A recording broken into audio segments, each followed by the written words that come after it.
Hi, I'm Rob Cosman. Welcome to my shop here in Grand Bay, New Brunswick, Canada.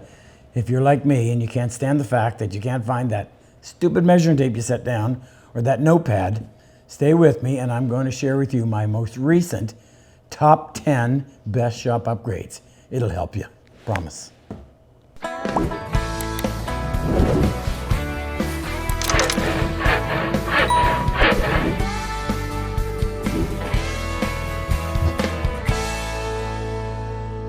I wouldn't call myself disorganized, but when I get into something, I'm not one to be putting tools back on a regular basis.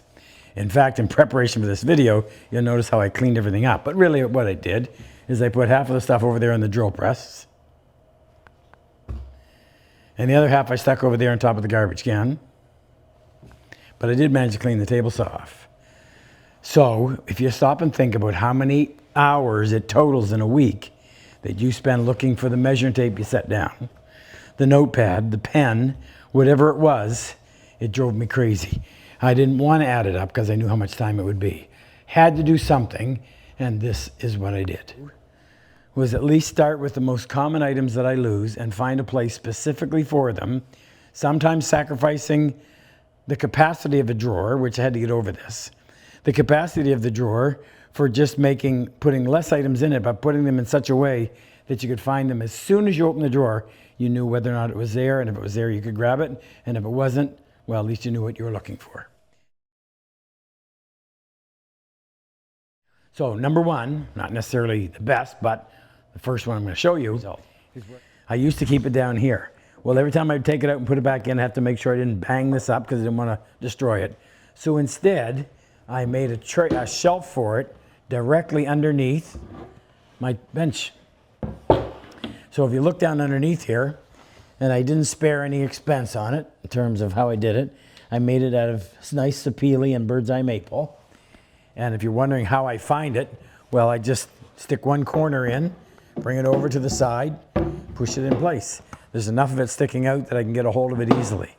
But I can't get it any closer and still have it stored out of the way, but much easier to use. And of course, as you get older, you don't want to have to bend over as much. Extremely convenient. So if you got a bench, if you have the luxury of having a nice bench, build a place for the shooting board. Our Cosman workbench, we have a spot right over here and it goes in this way. Mine is a little bit different, so I made it so that it would go in, pick it up, set it on there, and away you go. And I'm always looking for a notepad and my pen to be able to record stuff or go from here over to the table saw or to get my cutting list. So what I decided to do, again with nice bird's eye maple and mahogany, I put a little tray right here at the end. It wasn't in the way of anything, and that's where I keep my notepad. So every time I go looking for it, it's right there, and my goodness, that saves me so much time. I have a second little tray up underneath, and that's where I keep the notes from previous builds. So if I ever have to go back to them, hopefully I've got them right in there. Everybody needs Allen wrenches. And I used to have a drawer over here that had probably 400 Allen wrenches. I don't think I'm kidding. And opening it up to get one meant a 15-minute process of separating the big ones from the little ones and trying to narrow down which one I'm looking for. So we decided to do this. Now we've got one step left to go, and Jake's going to laser engrave the sizes. But metric and standard, the standards are up here. Pardon me, the standards are down here, the metrics are up here. Same thing over here. And that tray moves back and forth, stays in place. But they easily come out and put them right back in place when you're done with them. And my goodness, that was such a big help. So I like to have all my dovetail tools in the same spot. So I took this drawer. Remember, I sacrificed drawer capacity for drawer use. And the top tray is for the regular dovetails. So that has what's specific to the regular dovetails. The dovetail marking knife, it has to be the same width as the kerf of the saw. Obviously it wouldn't fit that one. The Kerf X10 that Sean McDermott came up with, Sean Shim, sorry, that has very specific to that size saw. And then in the bottom of the tray are the 3/4 tools. Smaller Sean Shim, smaller dovetail marking knife. dividers in both, and the dovetail marker gets used on both as well. That's why I made it so that I could pull it up through if I needed to. So it's nice because I can take this over, and what I did when I built these drawers, I had built them with the intent of taking them to the job area. So I didn't do a traditional drawer. I actually glued the drawer bottom to the bottom of the drawer so that I wasn't breaking off small pieces, and that's withstands a whole lot more abuse. But it keeps everything right there, one place, makes it a lot easier to find. I don't do a ton of sanding. I try to avoid it, try to just use my plane. But there are times when I have to. So I decided to dedicate a drawer just to that. So down here are all of the different sandpapers. I really like this stuff that I use. The sizes, the grit sizes are on the marked. And we recently decided to make a more efficient sanding block. So I have 2 of them and different grits on either side. So I try to keep these always loaded with fresh paper. So instead of having to stop what I'm doing and get out sandpaper and drew that and cut it, I just put it right here in its spot and it's ready to use as soon as I take it out. That was a nice convenience too. It doesn't get used as much as the other stuff, but when I need it, it's right there. And as I mentioned in the intro, trying to find a measuring tape where I set it down was a real pain. So I actually have 2. I frequently lose this one, but I always have my backup. So I just have to come over here, actually it's in this one, pull that out, and there's some of the items. I have my scissors. I don't need them very often, but I was always searching for them. They're in a specific spot, and they go right in there, and they stay put. My big X-Acto, not X-Acto knife, what do you call that? Utility knife is right there. My spare measuring tape sits right there, so if I can't find the one I normally have, I don't have to waste too much time looking. I can go and find this one, come back to it when I need. Dovetail marking knife with the original blade in it, and then there's my spare blades for my utility knife. And while we're on this one, I'll give you the second one here. In here, a lot of wasted space, but no, because these are very often used stuff. I got these calipers a long time ago at a wood show, and they're not terribly precise, but they're precise enough for a lot of stuff. So I love them. They're nice and light. I got that from Dave Jeske, probably 20 years ago or more, and I use that a lot of time. This is my X-Acto knife, and I have one I keep in my apron, but I frequently lose it, so I can always come and find this one when I need it.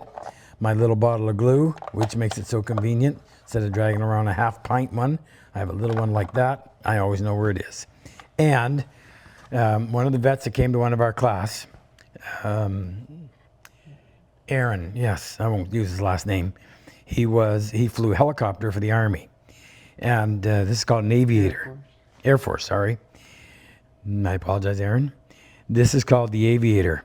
And it's got it's got a 5.5 millimeter lead. It's got a black pen and it's got a red pen, all in one, nice and compact. And I love it. So I keep that right in there.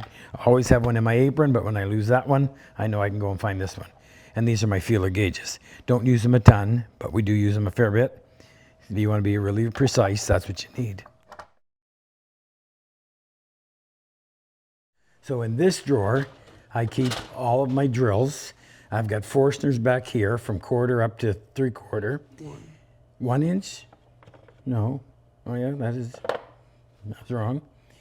Then I've got my regular drills here. So these are standard sizes from 1/16 of an inch, put my glasses on, up to 1/2 inch.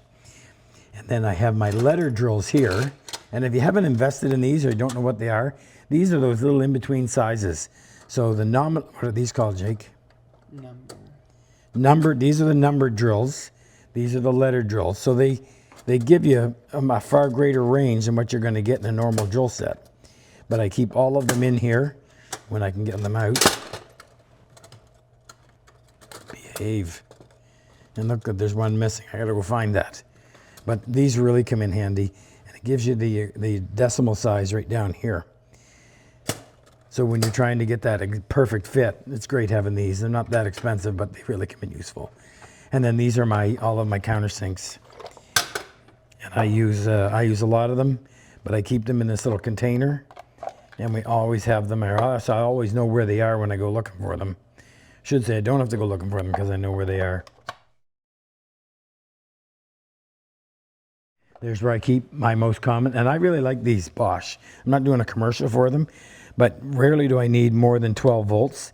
It's got lots of power. It's only got a 1/4 inch chuck, or actually a 3/8 inch chuck, but it's got everything I need. I have 2 of them, and then I've also got a driver there. And then this is my, what do you call this thing? Right angle.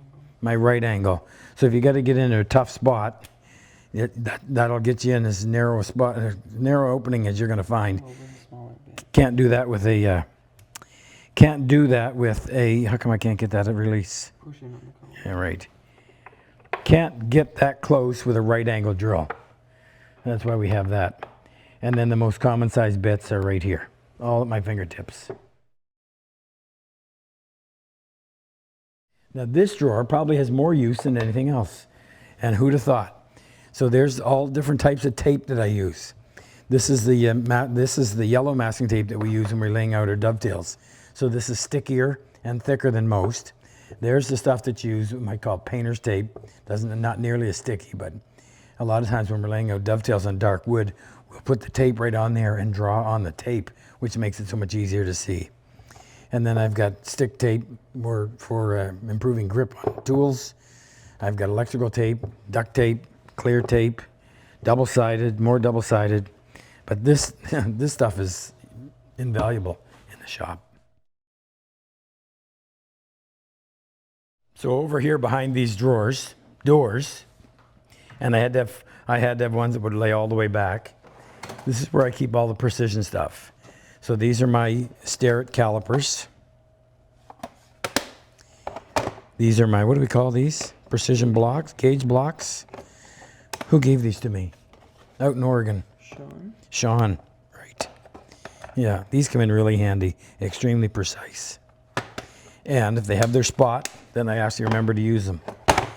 Now, here's an example of change. This is a new Starrett, what do you call that? Micrometer. We replace something else, so I've got to come in here and modify this piece. But it's just a matter of taking that piece of plywood out, which is Baltic birch, by the way, and making the change. This is where I keep my Mitutoyo digital micrometer for measuring our shavings. Everybody should do that.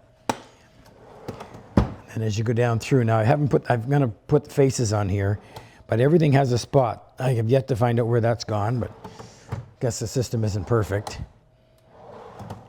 But you know where everything is.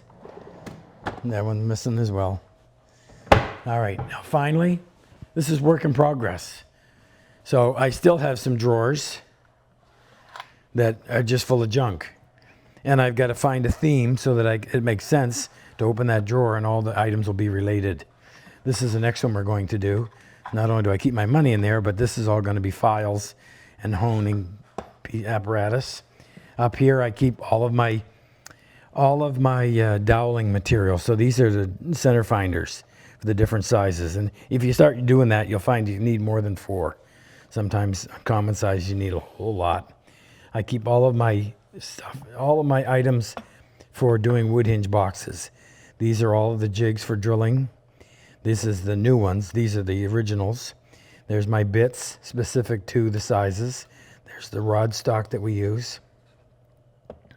Everything's right there. And again, with the plywood on the bottom, you can take it anywhere and set without fear of breaking off the little pieces.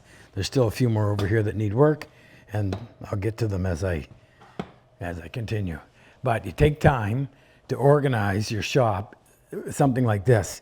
It'll just save you so much valuable time, make you more efficient, and get rid of the frustration. Oh, by the way, the very first thing we ever did, I think, we were always looking for either my dust mask or my ear protection or gloves. So I decided to do a case like this. We actually did a YouTube on this, I'm pretty sure. But everything's there, and that's where I hang it up when I'm done. My goggles, or what do we call these things? Magnifiers. I use that every day. And why do I have 2? So when I lose one, I can come back and find another one. Crazy. Anyway, hope this helps. I hope you enjoy your time in the shop, and by getting rid of some of this frustration, you'll enjoy it even more. See you again. If you enjoy my method of work and like my style of teaching, click on any one of these videos to help take your woodworking to the next level. I've always said better tools make the job so much easier. If you click on the plane and chisel icon below, it'll take you to our site and introduce you to all the tools that we actually manufacture right here in our shop. It'll also give you information on our in-person and online workshops.